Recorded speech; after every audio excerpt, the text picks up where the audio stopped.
Malaysia, the food haven of Southeast Asia. Yet behind this accolade lies an ugly culture, and that is food wastage. In fact, according to statistics, we Malaysians throw away almost 17,000 tons of food per day. Now, just to put this figure into perspective, we can feed almost 12 million people with this amount of food in a day. Now, to me, this sounds like a really scary and thought-provoking data. So what can we do about it? Ladies and gentlemen, today we are truly honored to be able to invite Mr. Chee, founder of Food Aid Foundation, to share with us his experience in setting up and managing a food bank in Malaysia. So please welcome Mr. Chee.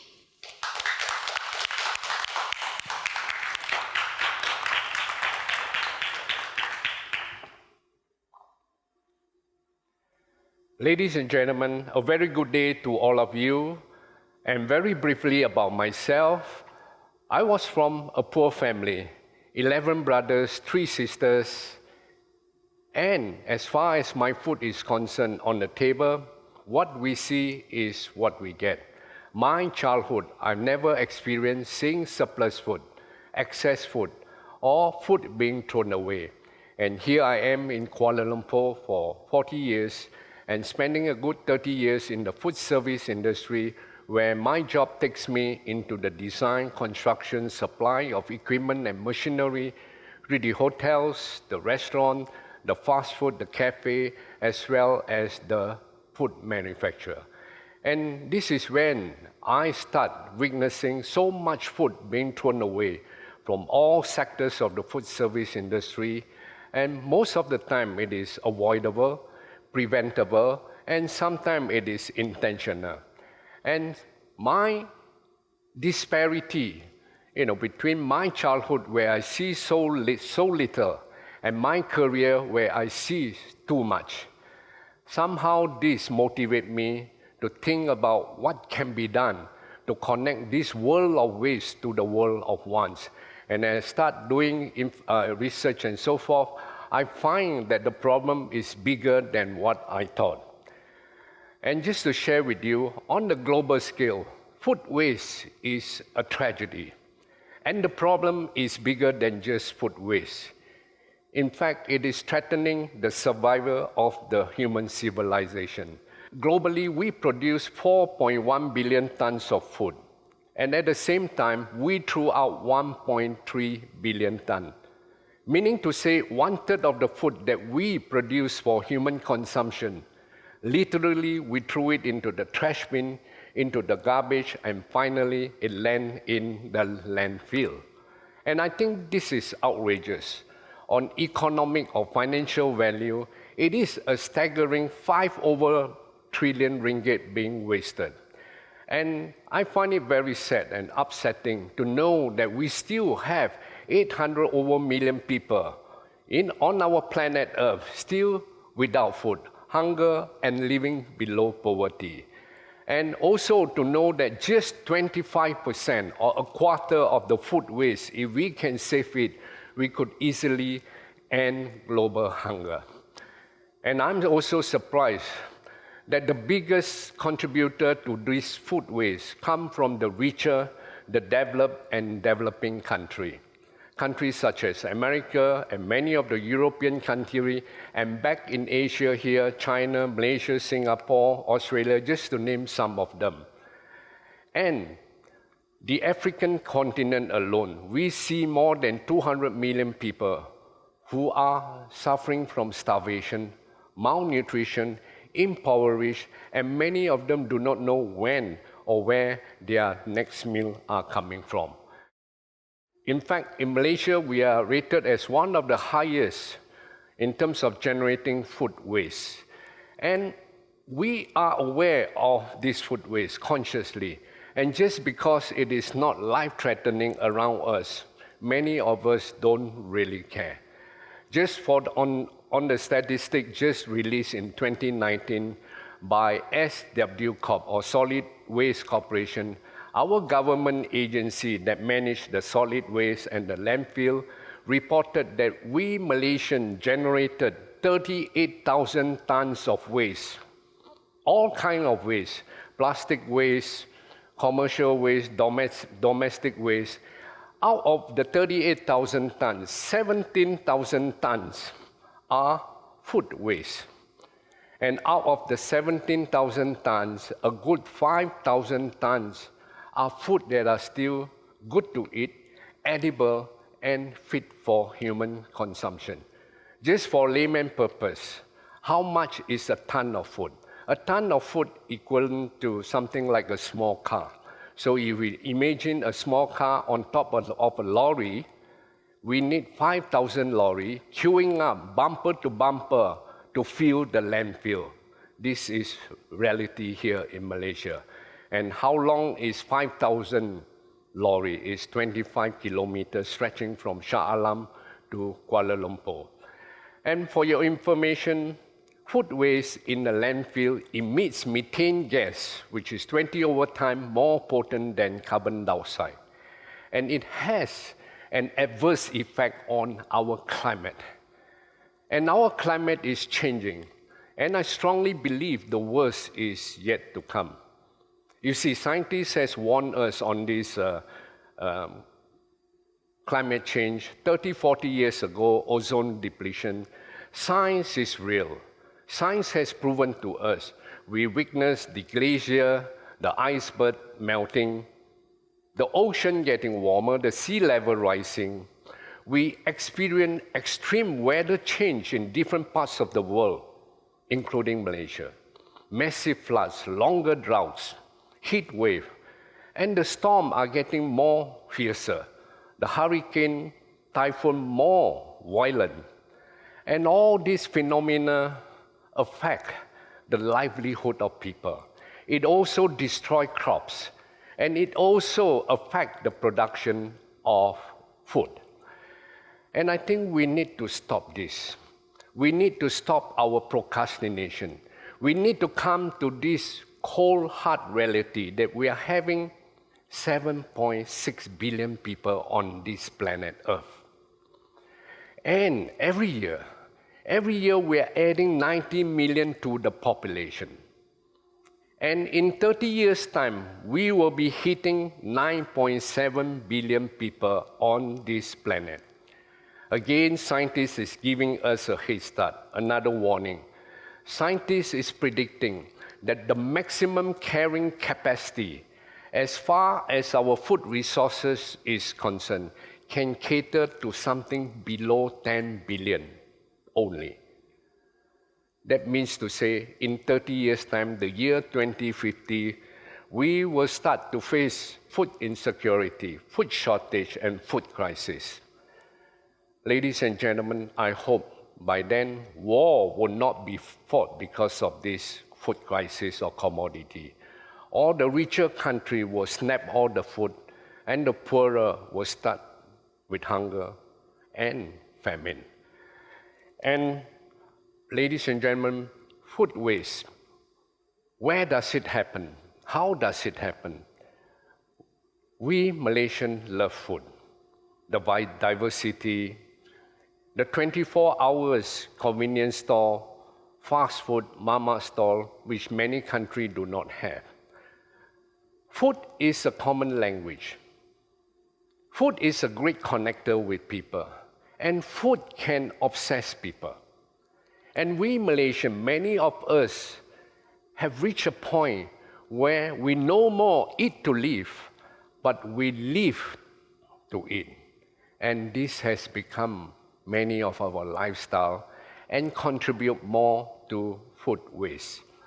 And I'm sure you have been to a hotels, restaurant that offers buffet, 100 over of varieties which we demand, and seeing consumers stacking up their plate, taking for the same table, and seeing food being thrown away. And what happened to those food that is on the servery, that is unsold towards the end of the business day, and those food still in the kitchen, haven't put up, all this gone to waste. And The Chinese dinner, typically the wedding dinner, 8-course, 10-course dinner. A good 15 to 20% of food goes unconsumed. And if the table of 10 with more senior people, you can expect the wastage could be even more, 30%. And the kanduri.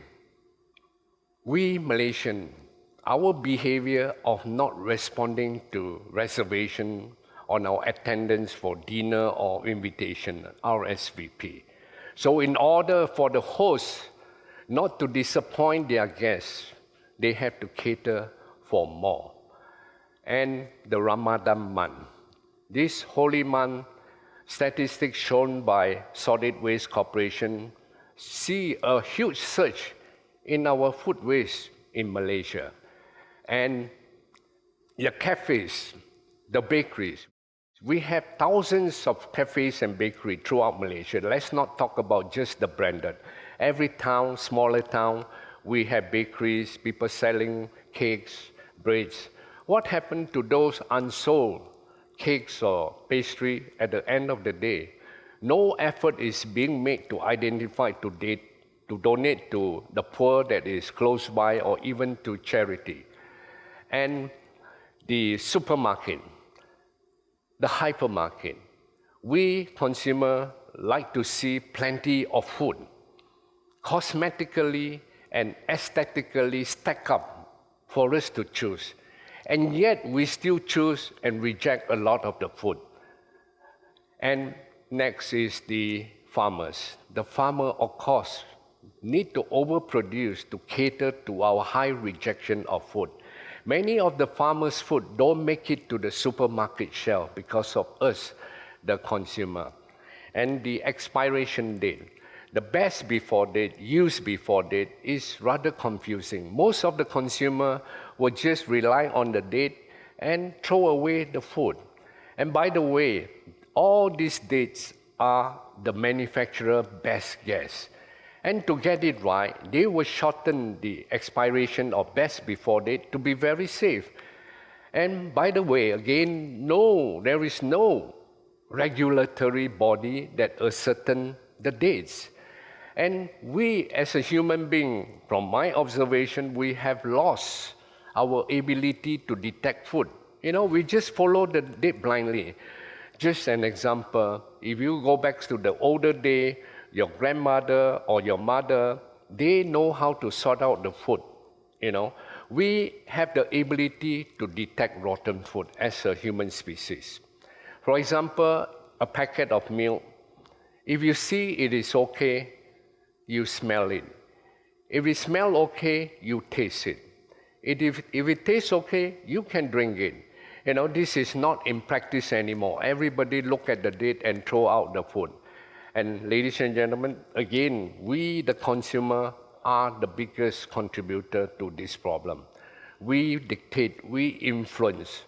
What I've spoken earlier from the hypermarket, the wedding, the kanduri, all this is caused by us.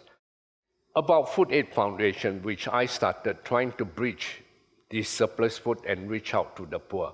Of course, feeding the poor is nothing new. In fact, all the major religions of the world advocate for this good practice. Our objective at Food Aid Foundation is the same. It's just that because of our food that is obtained free and it's a daily basis, it is more sustainable and also in line with United Nations SDG, Sustainable Development Goal.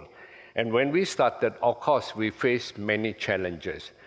Just three of the big challenges when we started is trust deficit. Like any organization, when you start new, people do not know who you are behind this. Will these people resell the food for monetary gain? Do they have the knowledge, the expertise to manage the food? And the second biggest challenge when we started, because in Malaysia, we do not have a Good Samaritan law, a law that shout out to protect the donors. Like in other developed countries, they have such a law. So to start a food bank in Malaysia is very difficult. When we started in 2013, people do not trust us. They worried what happened to this food. If something goes wrong when somebody consumes it, who will be liable? So 2019, we advocate the government to pass this law, and towards end of 2019, which is the October parliamentary sitting, a new law was passed. It's called Food Donors Protection Act, and that makes our job much easier. And lastly, our biggest challenge until today is the funding. We can have all our enthusiasm, our passion, that can't make our mission complete without the generosity, the support of the public and corporate. For us to do well and able to accept all kinds of food, we have come up with a comprehensive food system where we equip our facility with a state-of-the-art central kitchen and also a food laboratory to ensure the food is safe. And of course, with our office, training center, warehouse, and a team of logistics to execute our mission. And our operation very much skewed towards collecting of food from all sectors of the food service establishment and sent to our warehouse, our center, where we check, we process, we ensure it's safe before we distribute to the poor and the needy. And the types of food. I want to highlight those close to expiration food are the biggest in terms of our collection. A good more than 50% of what we receive come from this category. And of course, we have the off-specification product where manufacturer produce wrongly, too salty, too spicy. We rescue all such food, mislabeled, damage in packaging, seasonal, promotional product, discontinued product. And all these products, we term them as food that are still good to eat, but not good to sell. And we do a lot of food re-engineering, repurpose the food, because sometimes food when we receive is already too close to expiration where we don't have time to distribute. So we add value to the food. One of the example, the process is sandwich bread, where we add in flavor, whether it can be garlic oil or butter, dehydrate it, and it become roti coq and can be kept for another few months in a tin. And of course, we collect a lot of stuff from the hypermarket, the manufacturer, the hotels, the convention center, and our food are targeted to our beneficiary. 75 welfare or shelter home benefit from our mission. And besides that, we also cater to other unfortunate, the urban poor, the destitute, refugees, and also we work with other NGO so that we can obtain better statistics and reach out to more people. And we, on corporate CSR, we engage actively with corporate and company to join us in our mission. And we love volunteers. Volunteerism, we believe, is a great platform to foster unity among Malaysians from all walks of life, and especially the youth, to experience between the have and have not. And we have gone beyond food banking, something that we didn't plan to do, but because of the need, after 7.5 years, by providing nutritional talk, running breakfast program, because educating children the importance of eating breakfast.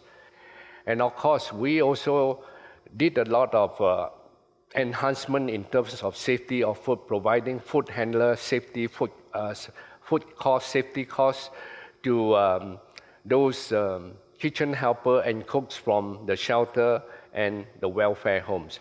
And we also run a 4-week program for B40, especially single mother, to empower them with new skill. So in our center, we train them to do food, like jar food, paste, how to extend the shelf life, and they can do this 365 days a year rather than limited to just festive season. 2019 till today, we have been trying to open as many food bank or soup kitchen around the country.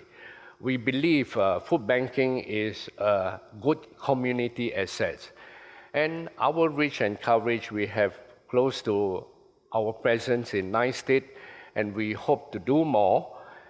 We all need to rethink, reimagine, reanalyze food so that we can learn to respect food. We cannot treat food as low-lying trees, something like outside our garden, which will be there 10, 15 years, pluck and eat. With not much care, it will still be there.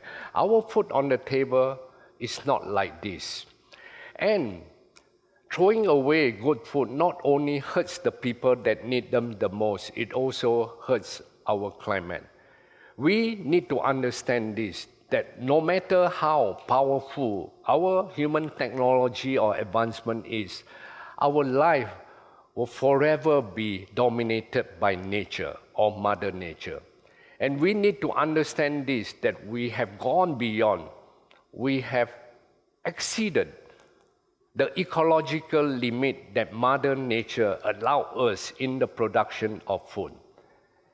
And environmentally, I think it is very selfish of us not to think about our future generation. We keep on chopping more and more trees to grow more food. We extract clean water to grow more and more food. We extract fossil fuel energy in our quest to grow more and more food, and throwing 1/3 away. And economically, I think it is pure stupidity. It's quite stupid for us to use so much resources, the land, the labor, the packaging, the cooking, the refrigeration, and throwing out so much food away. And morally, I think it is wrong to throw out food when there are still people in need of them. And ladies and gentlemen, this generation, this decade, need to be the game changer to reverse everything before it's too late. We need to accelerate and be the driver of change. You have the power, use it. We are all in this together. We must be part of the solution. This is a shared responsibility for a shared future. If it is not us, who? If it is not now, when? And let's together we connect the world of waste to the world of wants. Thank you.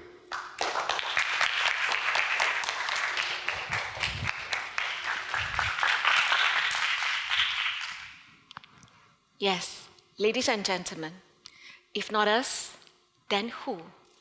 If not now, then when? Thank you very much, Mr. Rick Chee, for that eye-opening talk that opened our heart and mind to the pressing issue of food waste and also its practical solutions. Perhaps today, when we go back, we can all carefully reflect on how we can collectively make small adjustments into our daily eating habits to bring great benefits to everyone. I believe it is a question that all of us can ponder upon. So once again, please thank you, Mr. Rick Chee.